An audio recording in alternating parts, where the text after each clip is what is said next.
एक रेगुलेटर उस संस्था की मुखिया और उनकी कई कंपनियों में हिस्सेदारी, आप एक संस्था की प्रमुख हैं और दूसरी कंपनियों से भी आपको पैसे आ रहे हैं, आपका सोर्स ऑफ इनकम चालू है, इससे क्या माना जाएगा? क्या ये ऑफिस ऑफ प्रॉफिट का मामला नहीं बनता?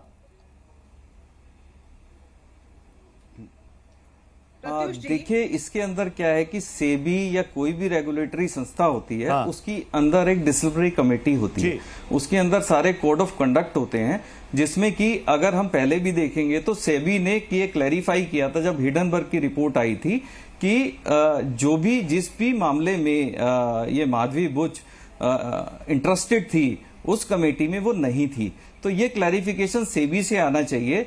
क्या जो आज कांग्रेस के प्रेस कॉन्फ्रेंस में ये कहा गया कि महिंद्रा एंड महिंद्रा से पैसे लिए गए और महिंद्रा एंड महिंद्रा का ऑर्डर भी पास हुए, 4 ऑर्डर पास हुए, तो सबसे पहले ये जांच का विषय है, क्या जो महिंद्रा का ऑर्डर पास हुआ क्या वो इलीगल था, उसके अंदर कोई फेवर हुआ है, या उसके अंदर क्या माधवी बुच उस कमेटी में थी या नहीं थी। तो ये सब जांच के विषय हैं। ये एक ठीक बात है कि अगर उन्होंने उनकी कंपनी अगोरा एडवाइजरी प्राइवेट लिमिटेड में पैसे आए हैं तो उसका मतलब ये नहीं है। तो ये जांच का विषय आप देखिए, क्योंकि हम एक इतने क्या बड़े ये जांच का विषय नहीं है कि इस कंपनी की सेवाएं किन किन कंपनियों ने ली? अगोरा एडवाइजरी प्राइवेट लिमिटेड से किन किन कंपनियों ने सर्विसेज ली? सर बिल्कुल जांच का विषय है, मैं इस बात से इनकार नहीं कर रहा हूं, लेकिन जो हम एकदम से हमने ये एक निर्णय पे आ गए कि ये सेबी में जितनी बहुत बड़ी गड़बड़ी हुई तो कहीं ना कहीं जनता का विश्वास खत्म करता है ये। तो मेरे हिसाब से सबसे पहले वो प्रोसेस अंदर सेबी में देखा जाए कि जो डिसीजंस हुए हैं, अगर आज महिंद्रा एंड महिंद्रा की बात की है तो महिंद्रा एंड महिंद्रा से ही डिसीजन लिए जाएं कि वहां पे उनके डॉक्यूमेंट चेक किए जाएं कि वहां पे क्या उनको कोई फेवर किया गया है या नहीं किया गया। जी, मुझे याद आता है कमेटी में रही ना हो। जी, आप बेहतर बता पाएंगे। मुझे याद आता है कि अब से पहले जितने भी सेबी प्रमुख हुए हैं, जहां तक ट्रांसपेरेंसी का सवाल है, उन सब ने सब कुछ अपने बारे में बता दिया। दामोदरन साहब तो मतलब एक छोटे से छोटे शेयर के बारे में भी निवेशकों को, ग्राहकों को बताया करते थे। मतलब ऐसा लगता था कि कुछ छिपा नहीं है। आज के समय में जो इन्वेस्टर है या जो शेयर मार्केट में पैसे लगा रहा है, जब वो इन खबरों को देख रहा है, वो तो डर गया है ना कि साहब फिर किस नाम की फिर रेगुलेटरी, किस नाम का रेगुलेटर? हम पैसे लगा रहे हैं, चलिए रिस्क पे लगा रहे हैं, लेकिन पता चला कि उससे तो ऑपरेट कहीं और से किया जा रहा है। जी बिल्कुल, इसके अंदर मेरा ये मानना है और मैं उम्मीद भी करता हूं कि जो सेबी की चेयरपर्सन है वो आके अपने तथ्य को पेश करें और साथ में जांच हो कि कहीं कोई ट्रांजैक्शन में कहीं कोई फेवर तो नहीं किया गया किसी को। तो इससे कम से कम एक जनता का विश्वास अपनी शेयर मार्केट में, अपने रेगुलेटर में, अपनी सरकार में बनेगा। जी अकुश श्रीवास्तव सर, जिन पर इतने गंभीर एलिगेशन लग रहे हैं, आपको लगता नहीं कि अब जवाब आना चाहिए? क्योंकि जितने भी एलिगेशन कांग्रेस ने लगाए हैं, बकायदा डेट वाइज कितने पैसे आए, कितने पैसे गए, सब कुछ वो सामने रख रही है।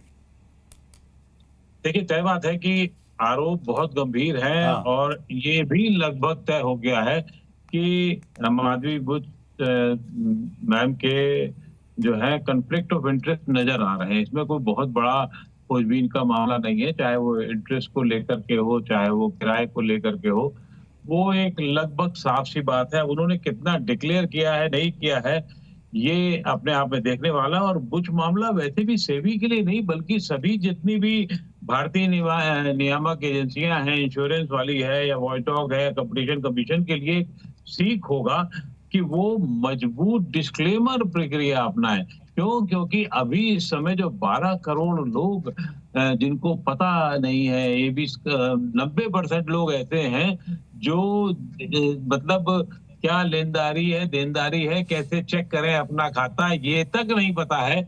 खरीदी कितने की है, कितना कमीशन दिया है, जो बेसिक चीज है वो नहीं पता है। वो तो सिर्फ विश्वास पे पैसा लगाना है कि शायद मार्केट बढ़ रहा है, चढ़ती हुई चीजें चल रही है तो उनको बैंक से ज्यादा इंटरेस्ट मिल जाएगा। लेकिन जब भी कभी 1000-1200 पॉइंट गिरता है बाजार तो उनकी जान निकलने लगती है और फिर किसी ना ऐसी जब खबरें आती हैं तो वो और उनको परेशान करते हैं। क्यों? क्योंकि जब उनको वो संस्था जो इसकी देखरेख कर रही है, दामोदर साहब का नाम लिया, आर.के. सिन्हा साहब थे, वो जहां इतने साफ सुथरे तौर पे थे, अगर यहाँ पर ऐसी आरोप, ठीक है आप कह सकते हैं कि साहब उनके पास पुराना पैसा है, पुराने काम का है, नियम कानून से है, तो साफ बात करो ना, बताना तो चाहिए कि रेंटल इनकम जो आई है उसके पहले उसके पीछे क्या क्या है। स्पष्ट जब तक आप मार्केट में नहीं करेंगे और तत्काल नहीं करेंगे, इसको लिंगर ऑन नहीं करना चाहिए कि कोई दूसरा कोई और आरोप लगाए, कोई कांग्रेसी कुछ और आके कह जाए। और ये अगर करता है तो आपको बहुत सोचने समझने की मामला होगा। और आंतरिक चेतावनियां तो बाहर से कई बार आई है, लेकिन संस्थागत निवेशक अगर बाहर हुआ तो जरूर दिक्कत होगी, और वो अगर बाहर होगा तो फुटकर निवेशक भी उड़ जाएगा। मेरा मानना ये है कि माधवी बुच को अपने तरफ से सरकार, ठीक है उनका कार्यकाल जनवरी में खत्म हो जाएगा, लेकिन इसके पहले वो संस्था को साफ रखने के लिए सबसे बड़ा जी न्यूज़